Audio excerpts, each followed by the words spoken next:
Que se passe-t-il sous une serre? Comment des légumes parviennent-ils à pousser sans terre? Et pourquoi les agriculteurs y font-ils entrer des bourdons? Et le goût dans tout ça? Est-ce que les tomates cultivées sous du verre sont aussi savoureuses que celles cultivées dans un champ ou dans un jardin? Bon, si vous aimez les tomates, vous allez être servi et surtout, vous allez comprendre pourquoi on les cultive sous des serres.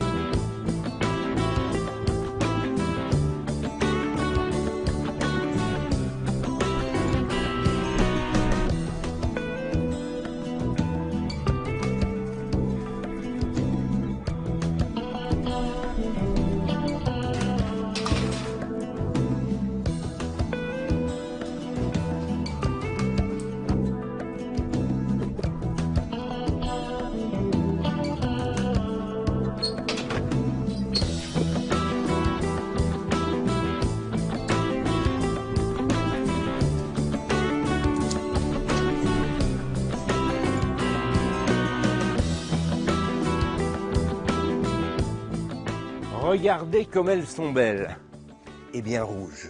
Il faut dire qu'ici, les tomates sont aux petits soins et à l'abri des intempéries. Aujourd'hui en France, la quasi-totalité des tomates sont cultivées sous serre. Même chose pour les concombres. Et ce n'est pas tout.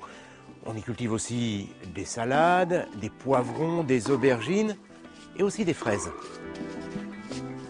Une serre, ça peut être très grand, 3-4 hectares. Celle-ci en fait 10. L'équivalent de 10 terrains de football, avec partout autour de nous des équipements high-tech. Pour autant, les tomates y poussent comme en pleine nature, comme dans un jardin potager, un grand potager. D'abord, un petit rappel, très rapide. Pour pousser et produire des fruits ou des légumes, une plante a besoin de plusieurs choses. Du dioxyde de carbone, le fameux CO2 présent dans l'atmosphère. Il lui faut également de l'eau et des sels minéraux que la plante va puiser dans le sol grâce à ses racines. Elle a également besoin de la lumière du soleil qu'elle capte grâce à de petits grains de chlorophylle qui recouvrent ses feuilles. Grâce à la lumière, elle va transformer le dioxyde de carbone et l'eau en sucre, en glucides plus précisément, lors d'une opération qu'on appelle la photosynthèse. Au passage, elle rejette de l'oxygène dans l'atmosphère, le même que celui que nous respirons. Et grâce aux glucides, eh bien, la plante va pouvoir pousser et produire de jolis fruits ou légumes. Voilà, ça c'est pour le principe général. Et que la plante pousse dans une serre ou en plein champ, eh bien c'est toujours la même histoire. Alors pourquoi cultiver des fruits et des légumes sous serre? Pour se protéger des aléas climatiques évidemment. Le vent ou la grêle peuvent en effet dévaster en quelques minutes des hectares de culture. Mais aussi parce que chaque plante est adaptée à un type de climat. Les tomates, par exemple. Elles sont originaires d'Amérique du Sud. Elles ont débarqué en Europe au XVIe siècle dans les valises de Christophe Colomb. Les concombres, quant à eux, nous viennent d'Asie du Sud-Est et c'est encore Christophe Colomb qui les a introduits sur les tables européennes. Les deux sont apparus sous des climats tropicaux, là où les températures et l'humidité sont beaucoup plus élevées que dans les régions tempérées. Eh bien, ce sont ces conditions de température et d'humidité qui sont reproduites dans une serre. On utilise des serres depuis des siècles. Le principe est assez simple. La lumière du soleil traverse le vitrage et chauffe l'air ambiant. Et comme cet air ambiant est prisonnier de la structure, eh bien, au fil de la journée, l'air emmagasine de la chaleur. Ce n'est pas tout. Une partie des rayons du soleil est absorbée par le sol et réémis sous forme de rayonnement infrarouge. Ce rayonnement est lui aussi prisonnier de la structure. À son tour, il va donc réchauffer l'air ambiant. Résultat, la température augmente de plus belle. Très rapidement, elle peut être 2 fois plus élevée à l'intérieur qu'à l'extérieur de la serre. Et cela, malgré la vapeur d'eau rejetée par les plantes, ce qu'on appelle l'évapotranspiration, qui a tendance à rafraîchir l'atmosphère. Parfois, ce n'est pas suffisant. Dans une serre, on estime que la température doit être comprise entre 15 et 25 degrés, 18 degrés en moyenne par jour. C'est à cette température que les tomates se portent le mieux. Pour rester dans cette fourchette, on va donc ventiler la serre. On peut aussi humidifier l'atmosphère avec des brumisateurs. On peut aussi déployer sous les toits de grands écrans blancs. La couleur blanche réfléchissant la lumière, ce qui évite à la serre de se transformer en fournaise pendant l'été. Les bâches blanches posées au sol sont quant à elles destinées à récupérer la lumière du soleil pour la réfléchir vers les tomates. C'est surtout très utile l'hiver quand le soleil est moins généreux. Cela dit, l'hiver, sous nos latitudes, ça ne suffit pas. Les agriculteurs sont obligés de chauffer leurs serres. Alors évidemment, ils utilisent de plus en plus les énergies renouvelables, l'énergie solaire ou le bois. Certains utilisent même des systèmes de cogénération. De quoi s'agit-il? Pendant longtemps, les serres ont été chauffées avec des chaudières qui fonctionnaient essentiellement au gaz naturel. Aujourd'hui, on peut utiliser des moteurs qui fonctionnent toujours au gaz naturel, mais qui produisent de l'électricité destinée au réseau et de la chaleur qui va servir à chauffer la serre. Autrement dit, avec la même quantité d'énergie, on produit de l'électricité et de la chaleur. Alors bien sûr, ces moteurs rejettent toujours du CO2. Seulement souvenez-vous, les plantes ont besoin de CO2 pour effectuer leur photosynthèse. Eh bien, on va récupérer ce gaz et l'insuffler dans la serre. Tout cela, bien évidemment, sous le contrôle de l'agriculteur qui, depuis un ordinateur, va envoyer plus ou moins de CO2 en fonction du besoin des plantes. Et il peut également faire varier le taux d'humidité à l'intérieur de la serre. Finalement, vous le voyez, avec toute cette technologie, on réussit à recréer un microclimat très proche de celui du pays d'origine des tomates. Et l'on va ainsi pouvoir récolter et manger des tomates pendant presque toute l'année.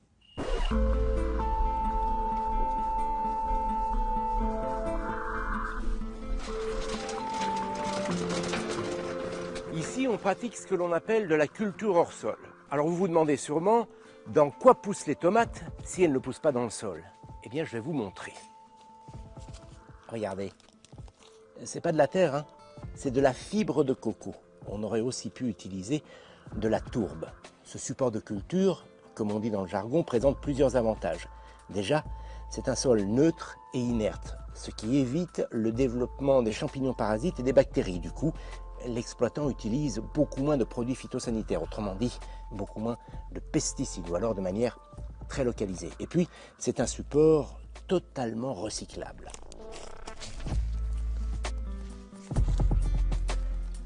Alors je sais ce que vous vous dites, c'est dans la terre que la plante puise avec ses racines tous les éléments dont elle a besoin. Or, ici, il n'y a pas de terre. Eh bien, pour compenser, les ingénieurs ont mis au point un système d'irrigation localisé qui délivre au compte-gouttes tous les éléments dont la plante a besoin, de l'eau bien sûr, mais aussi de l'azote, du phosphore, du potassium, etc. L'avantage de ce système, c'est qu'il n'y a pas de gaspillage d'eau ni de rejet d'engrais dans la nature, dans la nappe phréatique notamment. Tout ce qui n'a pas été absorbé par les racines s'écoule au niveau de cette gouttière pour être récupéré par ce collecteur avant d'être recyclé. C'est un circuit fermé qui n'engendre aucune pollution. L'autre avantage de la fibre de coco, c'est que les insectes nuisibles apprécient moyennement. Cela dit, il faut rester vigilant, ça ne veut pas dire qu'ils sont totalement absents.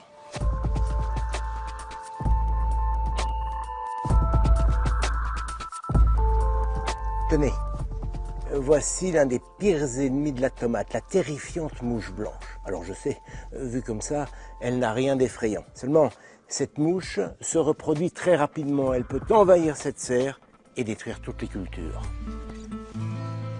Pour lutter contre ces insectes nuisibles, il y a deux solutions. Ou bien on pulvérise des produits phytosanitaires, autrement dit des pesticides, seulement ce n'est bon ni pour l'environnement ni pour la santé, ou bien on riposte avec ça. Ça, ce sont des encarsia, plus précisément des larves d'encarsia. En fait, il s'agit de micro-guêpes qui vont éclore dans la serre. Ces encarsia sont les ennemis jurés des mouches blanches, vous allez comprendre. Ces petites guêpes ont l'habitude de pondre leurs œufs dans les larves de mouches blanches, ce qui empêche ces dernières de se transformer en mouches. Là, c'est une larve de mouche blanche. Elle est devenue toute noire car elle a été parasitée par un encarsia. Alors dans les serres, les agriculteurs font alliance avec bien d'autres insectes, des insectes auxiliaires comme l'on dit. En fait, Il faut savoir que pour chaque prédateur, chaque insecte nuisible, il existe un insecte auxiliaire. Finalement, sans que ce soit visible à l'œil nu, eh bien c'est une véritable bataille qui se livre à chaque instant entre prédateurs nuisibles et insectes auxiliaires. Les agriculteurs, quant à eux, dirigent les opérations, ils savent observer les plantes et à quel moment il faut déclencher la contre-attaque. Et avec cette lutte biologique, parfaitement naturelle, eh bien, on évite au maximum d'utiliser des pesticides. Aujourd'hui, on n'en pulvérise presque plus dans les serres. Vous allez être bien ici. C'est une ruche. Elle est pleine de bourdons. Ils ne sont pas là pour s'amuser, ils sont là pour travailler. Ils sont chargés d'aller polliniser les fleurs de tomates.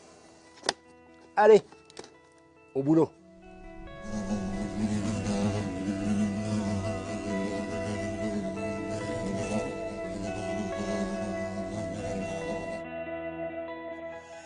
En butinant de fleur en fleur, le bourdon va se couvrir de grains de pollen qu'il a récupérés sur les étamines qui se trouvent à la base des pétales. Ici, il s'agit de l'organe mâle de la plante.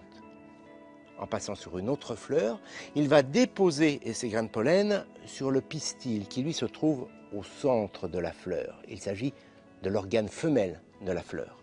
Ensuite, le grain de pollen va creuser un petit conduit dans le pistil pour atteindre les ovules qui sont situés dans l'ovaire. Une fois les ovules fécondés, la fleur va se transformer en fruit. Petite précision, pour les botanistes, tout corps qui résulte de la transformation d'une fleur est un fruit. La tomate, comme le concombre, sont donc des fruits. Seulement, les cuisiniers les préparent comme des légumes. Pour la tomate et le concombre, on parle alors de légumes-fruits.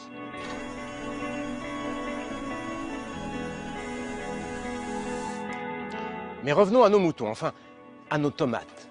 En quelques jours, elles vont prendre du volume et de la couleur. Et quand elles sont devenues bien rouges, eh bien, il faut les cueillir, mais attention, ni trop tôt, ni trop tard. Une fois les tomates cueillies, on va effeuiller la partie basse de la plante et enrouler la tige. La plante, qui est une liane, va continuer de grandir par le haut. Elle va donner de nouvelles fleurs qui se transformeront en fruits, etc., etc. On va ainsi reproduire cette opération durant 7 à 8 mois. Et au total, un plant comme celui-ci va pouvoir donner jusqu'à 20 kg de tomates pendant une année.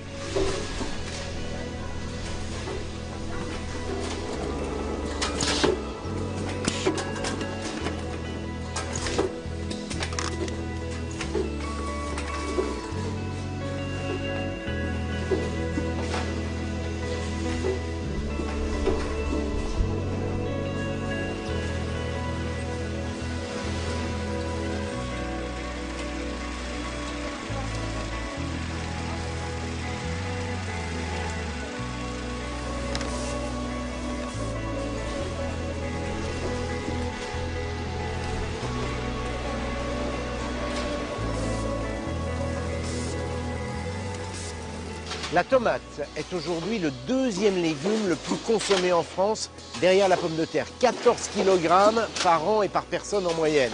À tel point que la tomate est devenue la première source de vitamine C dans notre alimentation, devant les oranges.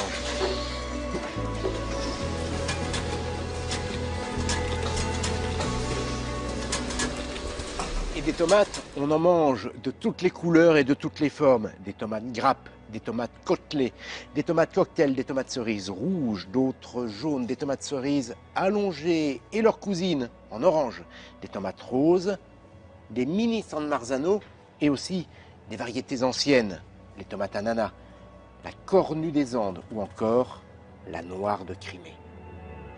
Alors c'est vrai, et quand les agriculteurs ont commencé dans les années 60 à cultiver sous serre, ils ont surtout fait pousser des variétés de tomates qui avaient des rendements réguliers, qui résistaient bien aux maladies et qui se conservaient longtemps. Seulement au fil des ans, les consommateurs ont fini par bouder ce produit, le jugeant trop banal et manquant de saveur. D'où l'idée aujourd'hui de proposer sur les étals une grande diversité de variétés de tomates, des tomates qui ont davantage de goût. Le goût d'un fruit ou d'un légume provient en partie de ce qu'on appelle le terroir, c'est-à-dire l'ensoleillement, qui vous le savez est différent d'une région à une autre, et de la terre, qui là aussi varie d'une région à une autre. En effet, Les minéraux qui la composent ne sont ni les mêmes, ni présents dans les mêmes proportions. Et comme ils sont absorbés par les plantes, eh bien ces minéraux ont une influence sur le goût. Surtout pour les espèces pérennes, les raisins ou les pommes par exemple. En revanche, ils ont beaucoup moins d'influence pour les espèces qui ont un cycle annuel, autrement dit, une durée de vie d'1 an. C'est le cas des plants de tomates notamment. Alors c'est vrai, les tomates ou les concombres cultivés sous serre et en hors-sol ne sont pas ce que l'on appelle des produits du terroir. Mais ça ne les empêche pas d'avoir du goût, car il provient essentiellement de leur variété et c'est ce qui va permettre d'obtenir une tomate ou un concombre plus savoureux. Il existe une multitude de variétés de tomates. Certaines plantes produisent par exemple de toutes petites tomates sur lesquelles il n'y a pas grand-chose à manger, on ne peut pas les commercialiser. Mais ces tomates ont beaucoup de goût. Elles contiennent des molécules sapides et olfactives, des saveurs et des arômes, si vous préférez, très intéressantes. D'autres variétés, au contraire, produisent de grosses tomates, sans aucun goût. Eh bien, on va croiser ces deux variétés. Pour cela, on va féconder la fleur de celle-ci avec le pollen de celle-là, et vice-versa. Puis, on observe. Le fruit obtenu peut parfaitement être une toute petite tomate, sans aucun goût. Mais cela peut aussi donner une grosse tomate, pleine de saveurs et d'arômes. Évidemment, c'est cette dernière que l'on va sélectionner pour la cultiver. Et c'est ainsi que l'on a pu améliorer le goût de nos tomates et de nos concombres. Et tout cela de manière parfaitement naturelle. Il n'y a aucune modification génétique dans cette histoire. Il ne s'agit en aucun cas d'OGM. Depuis l'invention de l'agriculture, il y a 10 000 ans, l'homme procède de cette manière. Il sélectionne les fruits et les légumes les plus intéressants et il les croise. Ce sont simplement les techniques de croisement qui ont évolué. Le goût d'un fruit ou d'un légume dépend donc en grande partie de sa variété, mais aussi de l'intensité de la lumière qu'il a reçue pendant sa croissance, ainsi que des apports en eau et en éléments minéraux. Pour les tomates, les agriculteurs doivent également veiller à la maturité au moment de la cueillette, ni trop tôt, ni trop tard. Et puis il faut aussi savoir qu'une tomate sera bien meilleure si elle est consommée peu de temps après sa cueillette. Enfin, un dernier point très important pour le goût des tomates, il ne faut pas les stocker ou les conserver à une température trop basse. Entre 10-12 degrés, les arômes et les saveurs peuvent être détruits. Alors ici, dans la serre, il n'y a pas de risque, il fait en moyenne 18 degrés. C'est pendant le transport et le stockage que les tomates peuvent prendre un coup de froid et perdre leur goût. C'est la raison pour laquelle on a considérablement réduit le temps de transport et de stockage. Ces tomates, par exemple, qui ont été cueillies ce matin, seront dès demain sur les étals des marchés et des supermarchés. Enfin, pas celle-ci.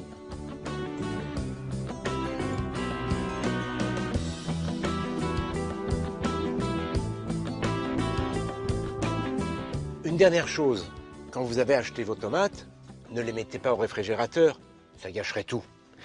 Les concombres, en revanche, peuvent y être conservés dans le bac à légumes, ça permet de garder leur croquant.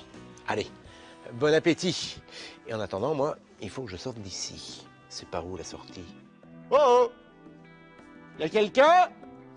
C'est pas par là. Oh, il n'y a plus personne. Mais ils sont où? Alors là, j'ai un vrai pépin. Hein. Oh! Oh oh! Mais vous êtes où? Oh! C'est pas par là. Ah non, peut-être par ici. Oh, je suis perdu.